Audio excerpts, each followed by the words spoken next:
అతను ఓ ఉత్తమ ఉద్యోగి. పుట్టినప్పటి నుంచి వైకల్యం వెంటాడిన ప్రభుత్వం కొలువు సాధించి విధుల్లో కూడా సత్తా చాటాడు.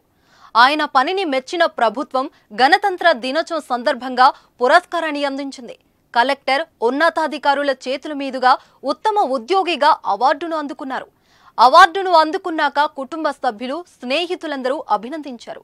కానీ ఏం చేస్తాం, ఆ ఆనందం ఎక్కువసేపు నిలవలేదు. తేజస్ అకాడమీ స్థాపించిన 12 సంవత్సరాల్లో 1918 డిఫెన్స్ ఉద్యోగాలతో పాటు ఇంటర్లో రాష్ట్ర స్థాయి మార్కు సాధించి తెలంగాణ నెంబర్ 1 గా నిలిచిన తేజస్ అతని గుండె ఆగిపోయింది.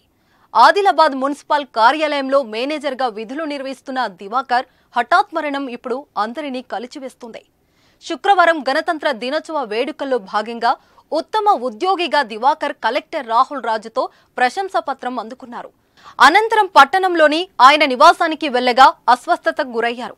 వెంటనే కుటుంబీకులు ప్రైవేట్ ఆసుపత్రికి తరలించగా అప్పటికి మృతి చెందినట్లు వైద్యులు నిర్ధారించారు. దివాకర్ 2004లో ప్రభుత్వ ఉద్యోగం సాధించారు. 10 ఏళ్లకు పైగా ఆదిలాబాద్ బల్దియానే విధులు నిర్వహిస్తున్నారు. దీంతో అక్కడే స్థిరపడ్డారు. మంచి అధికారిగా ఆయన పేరుగాంచారు. కానీ ఒక్కసారిగా ఆయన చనిపోవడం విస్మయానికి గురిచేసింది. దివాకర్ సార్ ఇప్పుడు లేరని నిజాన్ని తోటి అధికారులు, ప్రజలు నమ్మలేకపోతున్నారు. నిన్నటి వరకు కళ్ళ ముందే కనిపించే వ్యక్తి ఒక్కసారిగా చనిపోవడాన్ని జీర్ణించుకోలేకపోతున్నారు. ఇటీవల కాలంలో గుండెపోటులు సమాజాన్ని పట్టి పీడిస్తున్నాయి. ఎప్పుడు ఎవరు ఎలా ప్రాణాలు వదిలేస్తున్నారో తెలియడం లేదు.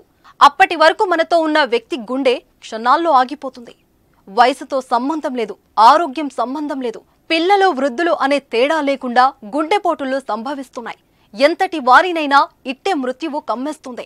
ఇటీవల కాలంలో ఎందరో ఇలా గుండెపోటుతో చనిపోగా ఇప్పుడు ఆదిలాబాద్ బల్దియా మేనేజర్ ప్రాణాలు కోల్పోయారు.